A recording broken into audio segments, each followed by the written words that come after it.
Okay, it feels like you're doing everything right. Journaling, visualizing, repeating your affirmations like prayers to the void. You're trying to hold the image, keep the faith, trust the process. But still, it's not shifting. The same patterns keep echoing back. The delays, the doubts, the static in your field. You're trying to change the world outside, but it's inside that it collapses. And maybe no one ever told you that. Maybe no one explained that what you're calling stuck is actually scrambled frequency. What you call delay is just distortion between your intention and your embodiment. What you're calling resistance is you trying to force a flow that only responds to freedom. So the outer isn't broken. The outer is mirroring, precisely, accurately, painfully. The outer just echoes the signal of your inner stance, your dominant frequency. Not what you want to believe, but what your nervous system actually holds as true. And that's where it begins, because you are not manifesting from what you say. You're manifesting from what your field emits in silence. And that frequency is formed not in your thoughts, but in the spaces between them. In your breath, your posture, your pace. It's formed in whether your body is holding pressure or permission, whether your heart feels safe to open or braced for impact, whether your being is signaling I have or I hope. These are subtle shifts, but they change everything. And until we learn to tune into these micro-frequencies, we keep trying to architect a life from the mind, while the body quietly says no. We keep pushing reality like it's clay, trying to sculpt it into something different, not realizing that reality doesn't sculpt from the outside in. It organizes from the inside out, from coherence, from congruence, from the energy behind your eyes when you know who you are. It's why trying to fix your reality while staying emotionally fractured doesn't work. You can change your job, change your partner, change your wardrobe, but if the signal underneath is still, I'm not enough, the new job will still feel heavy, the new partner will still feel distant, the new clothes will still itch with misalignment, because you brought your field with you, and your field always speaks first, always, before words, before action, before outcome. It's the original language of manifestation, frequency. So the question isn't, why isn't it working? The question is, what is my energy actually broadcasting when I stop pretending I'm fine? Because manifestation doesn't come from more effort. It comes from less interference, less gripping, less pretending, less trying to hack the algorithm of the universe like it's a vending machine. This is not transactional, it's vibrational. And the most potent manifestations don't respond to force. They respond to truth, your truth, unedited, alive, embodied. And that's terrifying at first, because your truth might tremble, it might break, it might scream, it might collapse. But that's not failure, that's clarity, that's realignment, that's what your soul came for. You came to remember how to live from the inside out, to feel your own signal again, to let your being become the invitation, not the chase, the magnet, not the manager, the coherence, not the control. You don't manifest from pressure, you manifest from presence. You don't attract what you perform, you attract what you are when no one's watching. That's the shift, and it starts now. When you stop trying to change the outer world and start letting the inner one reorganize. Not overnight, but breath by breath, truth by truth, until what once felt like resistance becomes resonance. Until the outer finally reflects the reality you stopped forcing and started embodying. There's a reason why so many of us chase the outer shifts, the job offer, the message, the money in the account. It's not wrong, it's human. We crave proof. We want confirmation that what we're doing is working. We want to feel safe in something solid. But what if I told you that looking for outer confirmation is often the very thing that scrambles your frequency? Because seeking evidence outside of you means you don't fully believe it inside of you yet. You're trying to tune reality like a radio, twisting the dial, leaning in, hoping to catch the right station. But if your own signal is shaky, distorted by doubt or urgency or fear, the transmission won't come through clearly, and then you think it's not working. But the truth is, it is working. It's just echoing the noise within. Let me show you. Imagine you're waiting for a message from someone you care about. You check your phone 10 times in an hour. Each time, your stomach tightens a little more. You say you trust, but your body's telling a different story. Your signal is tangled, and that tangled signal is what life responds to. Not the words you repeat, not the script in your head, but the emotional weather of your field. So the text doesn't come, or it comes but feels off, or it leads to more confusion and you think it's bad luck, or wrong timing, but it's just coherence, or the lack of it. This is how we collapse our own timelines. Not because we're broken or doing it wrong, but because we're unconsciously looping in emotional dissonance. The desire is pure, but the vibration it rides on is fragmented. You say you want expansion, but you're bracing for contraction. You say you want love, but you're scanning for rejection. You say you're aligned, but your nervous system is frozen in fear. And the universe listens to that. So how do we shift? How do we bring the outer into harmony with what we truly desire, without gripping, without performing, without pushing the river? We slow down, not in time, but in frequency. We soften the grip. We tune inward, not for answers, but for honesty. We become vibrationally brave, willing to feel what's real, not just what's pretty. Because the most magnetic version of you is not the one who's mastered every technique. It's the one who's relaxed into truth, who can feel the ache without closing, who can let desire be clean, not needy, who can sit with the silence and know it's not absence, but rearrangement. This is not about never wanting again. It's about wanting from wholeness, from rootedness, from embodiment. It's about letting the nervous system catch up to the vision, so you're not manifesting from adrenaline, but from awareness. You're not projecting a fantasy, you're resonating a frequency, and frequencies don't lie, they harmonize. So if your world isn't shifting, don't panic, don't judge, don't sprint into more doing, that only adds static. Instead, pause, breathe, ask your body, what am I broadcasting right now? Not with my words, but with my way of being. Am I grounded in, it is done, or spiraling in, what if it never comes? Am I aligned with the feeling of arrival, or entangled in the fear of delay? These are the real codes, not affirmations without embodiment, but embodiment that makes affirmation unnecessary. Because when your field speaks truth, reality listens, instantly, elegantly, unmistakably. And that's not magic, that's physics. There was a time I thought I could think my way into transformation, that if I just said it enough, wrote it enough, believed it enough, the outer would bend. But belief alone doesn't bend reality. Not if the body doesn't believe it too. Not if the heart is still guarded, the breath still shallow, the shoulders still tight with unseen pressure. Because no matter how beautifully we script our vision boards or chant our mantras, the body carries the frequency that actually speaks to the field. It is the antenna, the amplifier, the transmitter. So if there's a collapse inside, even a quiet one, a subtle one, it becomes the root signal, and the outer world reflects the fracture. This is why surrender is not weakness. It's physics. It clears the interference. It dissolves the distortion between your signal and your source.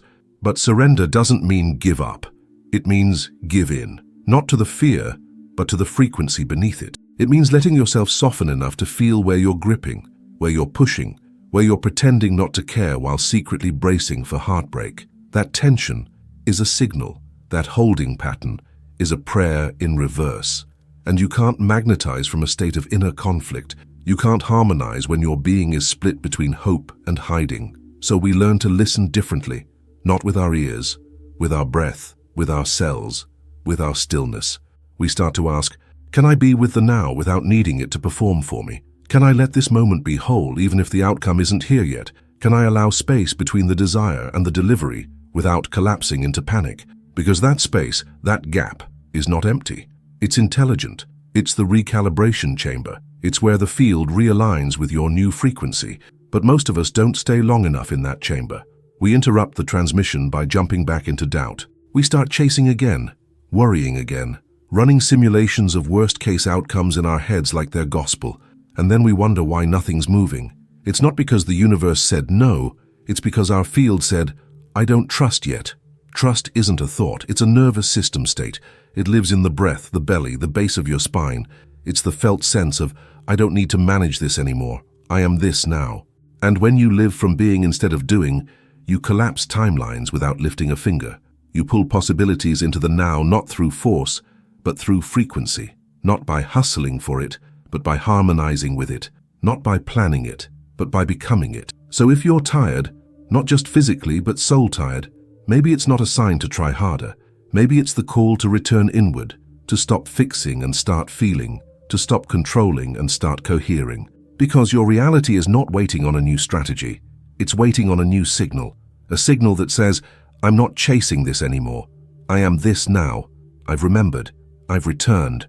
I've relaxed into the frequency of what's already true, even if the world hasn't caught up yet. That's not delusion. That's embodiment. And embodiment is the bridge, every time. So let's talk about coherence, not as a concept, but as a felt experience. Coherence is when your mind, your heart, and your body are saying the same thing. It's when there's no split between your thoughts and your truth, no contradiction between your desire and your readiness to receive it. And when that happens, even if nothing outside changes yet, everything inside feels different, calmer, clearer, alive. You're no longer leaking energy through overthinking or second-guessing or trying to keep up a version of yourself you don't actually believe in. You've come into signal integrity, and life responds to integrity like gravity. Think about those moments, rare but unmistakable, when everything just flows. You meet the right person. The words come effortlessly. The signs line up like breadcrumbs on a trail you didn't even know you were following. That's not luck. That's alignment. That's coherence. That's what happens when you become energetically undivided. But to live there and to actually stay in coherence requires a shift that most people resist, because it means you have to stop outsourcing your worth to what's happening outside of you. It means you have to stop waiting for proof, permission, or praise. It means letting go of the performance. And that's terrifying when you've built your identity around control, around achievement, around if I just do more, try harder, stay positive. But coherence isn't about positivity. It's about congruence. You can be coherent while grieving, while uncertain, while still unfolding, because it's not about appearing high vibe. It's about being true, and truth is vibrationally clean, even when it's raw. So coherence starts with honesty, radical, embodied honesty. What are you pretending not to feel? Where are you saying I'm good when your body is screaming otherwise? What emotions have you quarantined out of your manifestation process because you thought they were low vibe? Those are the fractures. That's where the collapse begins. Not because you're broken, but because your signal is divided. And the work, the real sacred work, is not to get rid of the fear or sadness or doubt. It's to hold them in coherence, to let the heart remain open while the nervous system trembles, to let the breath deepen even when the mind spins, to stay in the frequency of I am safe, I am ready, I am whole. Not as a mantra, but as a lived cellular truth. Because when your inner world stops collapsing in on itself, when you stop abandoning your body every time discomfort rises, when you stay instead of escape, the field reorganizes. It must. That's the law. Your coherence commands it. And you'll begin to notice the delays dissolve, the friction fades, the stuckness starts to move, not because the outside changed first, but because the inside stopped fighting itself. That's the secret no one talks about. The outer world isn't resisting you. It's reflecting your own inner resistance. And the moment you soften, the moment you breathe instead of brace, the moment you choose coherence over control, you shift the signal, and everything else shifts with it. So many of us have been taught to chase the outcome, to hunt for results like prey, to measure our worth in metrics, the number of followers, the size of the deposit, the ring on the finger, the speed of the success. But that chase creates distortion, because underneath it is a quiet desperation, a subtle but powerful frequency of I'm not whole without it. And wholeness can't be magnetized from lack. It can only be remembered through presence.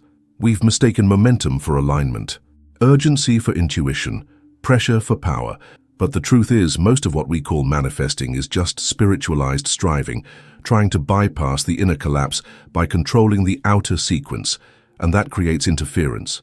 Not because desire is wrong, desire is divine, but because the way we approach it is out of resonance.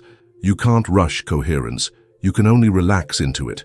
And that's the paradox that breaks the mind and liberates the soul. The moment you stop gripping, it starts arriving. The moment you stop scanning the horizon, life shows up at your feet. But the mind doesn't trust this. It wants to intervene, to strategize, to optimize. It believes safety comes from control. But the body knows something deeper. Safety comes from signal stability, from being congruent within. And here's what that actually looks like in real life. It's the moment you stop checking your phone obsessively, not because you gave up hope, but because you're not hinging your worth on that reply anymore. It's the moment you walk into the room and no longer shrink or perform, you just are. It's when you realize you're not manifesting to escape your life, you're magnetizing to express your truth. And truth doesn't beg, it emanates. That's where your power lives. Not in the manipulation of timelines, but in the maturity of your energy. Not in predicting what's next, but in embodying who you are now. Because when you embody your next timeline, it becomes your now. That's how timelines collapse, not through effort, but through energetic equivalence. And here's the medicine you may not want to hear, but your soul already knows. The version of you that receives everything you desire is the one who no longer needs it to feel whole, not because you're detached or indifferent, but because you've become the source. You've come home to your own signal. You've stopped leaking your power into the future, and instead you've allowed the present to become the portal. So if life feels like it's stalling, if it feels like you're close but can't quite land it, ask yourself, what part of me is still chasing? What part of me is waiting for the outer to confirm the inner, instead of letting the inner lead? That's the pivot point. That's the alchemy. When you stop trying to get the thing and start being the frequency, that's not passivity. That's potency. That's not detachment. That's deep embodied clarity. It's when the world can no longer throw you off center, because you are rooted in the center of your own coherence. There's something sacred that happens when you finally stop outsourcing your alignment to your circumstances. When you stop letting a number on a screen, a yes or no from someone else, a shift in timing dictate your state of being. It's not apathy. It's not giving up. It's choosing signal sovereignty. It's choosing to let your energy be dictated from within, not dragged by the fluctuations of the outer. This is where real magnetism begins, not the surface-level kind that's all about aesthetic and affirmation, but the deep, cellular resonance that bends reality, because when you're no longer emotionally tossed by outcomes, you enter what I call still point frequency, that rare and powerful vibrational state where you've stopped resisting what is and in doing so, opened the channel for what can be. It's a paradox, always. You let go, and it comes closer. You stop reaching, and it reaches for you. But that's not because you tricked the universe. It's because you match the frequency of truth. And truth is always magnetic. Truth always returns to itself. Think of a tuning fork. When it vibrates cleanly, everything around it either harmonizes or falls away. That's what your field becomes when you release the inner collapse. When you stop distorting your energy to be chosen, to be safe, to be enough. You're no longer performing a version of coherence. You are coherence. And in that state, life organizes around you, not because you're more worthy, you've always been worthy, but because you finally stopped blocking your own signal with static. That static can take so many forms. The obsession with timing, the doubt that creeps in at night, the belief that you have to earn what you already are. All of that is interference. It fractures the signal, it confuses the field, and when the field is confused, it pauses, not to punish you, but to protect your power, because the universe is precise. It won't deliver your next level until you can hold it without collapse. So instead of chasing the thing, ask, can I hold the energy of already having it without the physical proof? Can I trust what I feel more than what I see? Can I let my body anchor into the timeline I desire, even if the world hasn't updated yet? That's the true manifestation technique, not scripting or obsessing or overthinking, but softening, relaxing your nervous system into congruence, becoming the version of you who's not trying to believe, because the belief has become breath, has become baseline, has become home. And from that home you emit, effortlessly, cleanly, powerfully, no hooks, no grasping, just signal, just coherence, just truth, and the field, which is always listening, begins to reconfigure, not someday, not in the future, but now, because coherence collapses time, not through urgency but through presence, not through striving but through surrender, and it's in that surrender that you become the portal, not the seeker, the source. What if nothing was missing? What if the only thing truly out of place was your own presence? What if the very thing you're trying so hard to reach is already orbiting around you, but you're moving too fast, too tense, too distracted to notice its pull? This is the collapse we rarely see, not the dramatic breakdown but the subtle scattering of self, the 1,000 micro-abandonments in a single day, when you override your intuition to keep the peace, when you silence your truth to maintain approval, when you shift your frequency to match someone else's timeline instead of honoring your own. These are the invisible fractures, the quiet exits from your own coherence, and over time, they compound, until reality feels noisy, out of sync, off. But it's not that life has abandoned you, it's that you've drifted from your signal, and the return is so much simpler than the mind would have you believe. It begins with presence, with breath, with asking gently, Where am I right now? Not my body, my awareness, my energy, my tone. Because if you're projecting into the future or spiraling into the past, you're not here. And manifestation doesn't happen in memory or fantasy. It happens in presence, this moment, this breath, this body. Your nervous system is not built to live in the loop of what if. It's designed to regulate in the now. So every time you drop into your body, every time you soften your shoulders, feel your feet on the ground, expand your exhale, you return to the signal that manifests. And it's not a perfect return. You'll forget. You'll tighten again. You'll drift. That's okay. That's human. The mastery isn't in never leaving. It's in how quickly and compassionately you come back. And when you come back enough times, the field notices. Your frequency stabilizes. Your embodiment deepens. You stop trying to stay high vibe and instead become deeply resonant. And deep resonance is far more powerful than temporary positivity because resonance doesn't come and go with mood. It lives in the body. It hums through your being. It becomes the atmosphere around you, and reality reshapes to match it. You'll feel it first in small, quiet ways. The conversation that flows instead of fumbles. The unexpected opportunity that lands with ease. The synchronicity that reminds you you're not alone.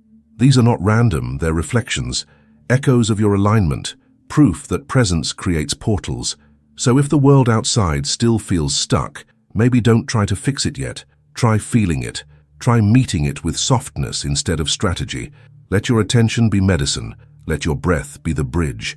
Let your awareness come home, not to an outcome, but to your own essence, because you are not the result of your manifestations. You are the frequency they respond to, and when that frequency stabilizes, the outer doesn't just change, it can't stay the same, because coherence reorganizes everything, quietly, elegantly, from the inside out. There comes a moment, quiet, almost unnoticeable, where something clicks inside, not as fireworks, not as fanfare, but as stillness, as a subtle, almost sacred exhale. The moment you stop needing the world to rush, the moment you stop begging for signs, the moment you realize you are no longer waiting, not because you gave up, but because you arrived. You're not chasing timelines anymore, you're embodying them, and from here, everything feels different, not because life has radically changed in appearance, but because your relationship to it has. You're no longer interpreting delays as rejection. You're no longer translating silence as abandonment. You're no longer confusing tension for truth. You're attuned now, coherent. And that coherence is the deepest form of trust. It's trust without evidence. Trust that breathes even when the world wobbles. Trust that doesn't need the outcome to feel whole, because it already is whole. And from that wholeness, you become magnetic. Not flashy, not loud, but deeply compelling. Because people, opportunities, miracles, they're drawn to coherence. They're drawn to truth. And the truth is, you never had to perform for it. You never had to perfect yourself. You only had to remember what it feels like to be yourself, beneath the fear, the pressure, the proving. You only had to become the version of you that's no longer trying to manifest the future, but living it now, through tone, through breath, through presence. So when you wake up tomorrow and feel that familiar tug, the part of you that wants to check, compare, reach, pause, soften, smile even, because that's the moment of choice. That's the moment you shift the frequency again. From control to coherence, from contraction to clarity, from managing to magnetizing. You don't manifest what you want, you manifest what you are. And what you are when no one's watching, when nothing's happening, when the future is still forming, that is your true signal. That is your portal. That is the real work. Not more doing, more remembering, not more trying, more trusting, not more fixing, more feeling. So let the outer be what it is. Let it wobble, let it delay, let it breathe. Because your job is not to control it. Your job is to become it. The version of you that no longer needs confirmation. Because your signal is so clean, so true, so whole. It reorganizes the field just by existing. This is how reality bends. This is how timelines collapse, not through force, but through frequency. Not through noise, through stillness. You've returned, you've remembered, you're ready. Now, let it come to you.